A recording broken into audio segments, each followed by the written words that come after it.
All right, let's talk. You're here because something's off, right? The energy has shifted. The texts that used to be novels are now one-word answers. The good morning handsome messages have been replaced by silence. The good night calls have turned into a scene receipt at 1 a.m., and your brain is running 1,000,000 miles a minute, trying to solve the world's most complicated equation. Is she testing me? Or is she done for real? You're asking your buddies, you're scrolling through forums at 3 a.m., and you're getting 100 different answers. One guy says, bro, she's just testing your frame, stay strong. Another one says, it's over, man, hit the gym. Who do you believe? Well, take a deep breath. Your big brother is here. And today, we are going to put this question to bed for good. We're going to give you the clarity you need to stop guessing and start knowing. Because the difference between a test and a termination isn't just subtle, it's everything. Get it wrong, and you either look like a needy, insecure mess, or you look like a clueless guy watering a dead plant. Neither is a good look.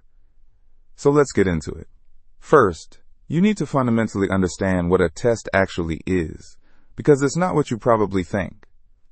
Most guys imagine a woman sitting in her room, twirling her hair, and scheming with a checklist like a James Bond villain. Today I will ignore his text for 3 hours to see if he double texts. Mwahaha. That's not how it works. A woman's test is rarely a conscious, pre-planned quiz. It's an emotional and subconscious probe. Think of your relationship like a big, sturdy bridge that you've built together. A test is her stomping on the bridge a little bit. She's not trying to destroy it. She's subconsciously checking if it's still solid. She's feeling a little insecure, a little uncertain. Maybe something in her life is chaotic, and she needs to feel that the bridge, the relationship, and more importantly, you, is strong and unshakable. She's checking to see if you're still the confident, grounded man she was attracted to in the first place.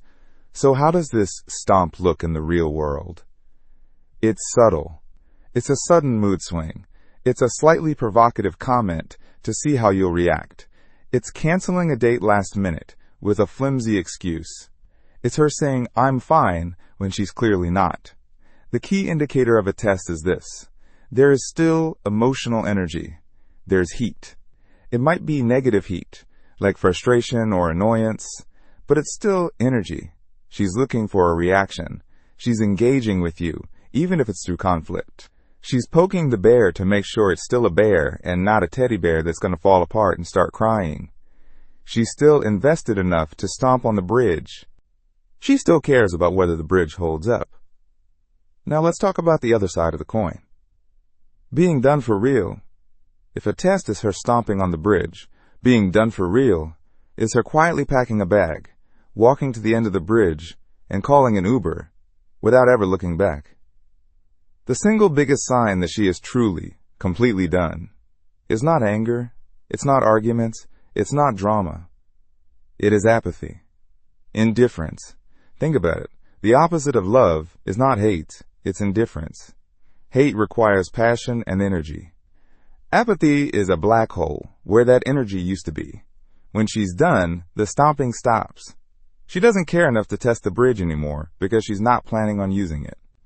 She's found another route. Her emotional investment has been withdrawn from the bank. The account is closed. This looks like politeness. She'll treat you like a distant coworker or a friendly acquaintance. How was your day? Oh, that's nice. There's no follow-up. There's no emotion. It's a flat line. The texts become logistical and nothing more. Are you getting the mail? The rent is due. There's no warmth, no inside jokes, no flirting. Another massive sign she's done? Any talk about the future, even the near future, vanishes. You try to plan a vacation for a few months from now, and she gives you a vague, yeah, we'll see.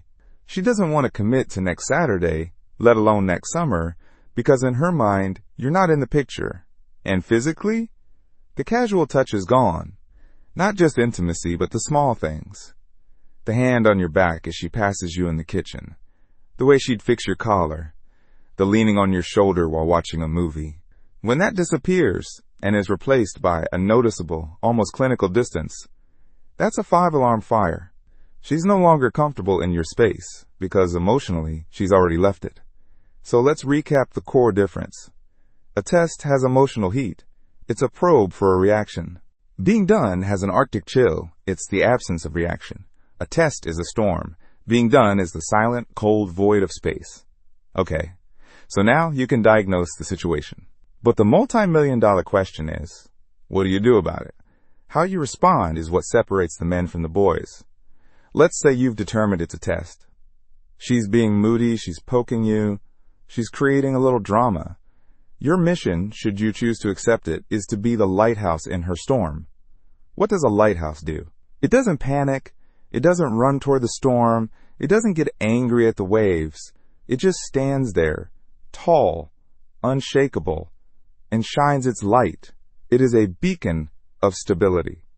In practical terms, this means you do not get sucked into her emotional tornado. You don't get defensive. You don't get needy. You don't start pleading. What's wrong? Why are you acting like this? Do you not love me anymore? That's the equivalent of the lighthouse screaming and running into the ocean. You fail the test. Instead, you remain calm and even a little amused. You recognize the behavior for what it is, a test of your strength, and you pass by not playing. If she's being moody, you can say, seems like you're in a bit of a mood. I'm gonna go take care of some things. Let me know when you feel better. And you give her space. You don't punish her, but you don't reward the behavior with excessive attention. You acknowledge her feelings, but you are not swayed by them. You are the mountain. Her mood is just the weather.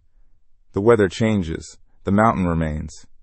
This calm, masculine stability is deeply attractive and reassuring to a woman. It's what she's subconsciously looking for. By remaining unbothered, you pass the test without ever filling in a single bubble on a Scantron sheet. What if you've done the diagnosis, and it's not a test? The signs all point to done for real. The apathy is there. The distance is real. The bridge is empty. Listen to me very carefully. Your move here is critical, not for getting her back, but for preserving your own dignity and self-respect, which is infinitely more important. You do not try to convince her. You do not write a 10-page letter pouring your heart out. You do not buy her expensive gifts to try and win her back. You do not beg, plead, or negotiate. Why? Because you cannot negotiate genuine desire. Her emotional account is closed. Trying to make a deposit is just going to get you an error message. Your move is the dignified exit. You recognize the reality of the situation. You can even call it out, calmly and without anger. Something like, hey, I've noticed things have been distant between us for a while now. It feels like we're in different places, and I respect that. I wish you nothing but the best. And then you walk away. You go into no contact. You focus on yourself. You hit the gym. You focus on your work. You hang out with your friends. You rediscover your hobbies. You become a man who is so engrossed in his own mission and purpose that her absence becomes irrelevant to his happiness and forward momentum. This is the hardest thing to do, but it is the only correct move. It shows the ultimate confidence. It says, my value as a man is not dependent on your validation. And here's the beautiful, ironic twist. The only thing that has even a sliver of a chance of reigniting her attraction is that very act of walking away with your head held high. It's the one thing she won't expect. But you cannot do it for that reason. You have to do it for yourself. Your silence and your dignity will speak volumes more than any desperate text ever could. So, to wrap it all up, stop driving yourself crazy trying to be a mind reader. It's simpler than that. Is there emotional heat? It's likely a test. Be the calm, stable lighthouse. Is there a cold, polite indifference? She's likely done. Make the dignified exit. Ultimately, both paths lead to the same destination, you focusing on being a strong, centered, and purpose-driven man.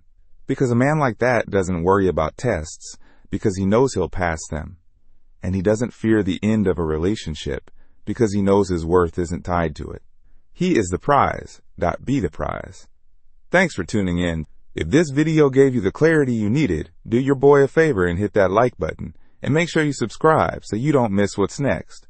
This is Goodbye, Mr. Nice. Stop guessing, start knowing. Stay sharp. I'll see you in the next one.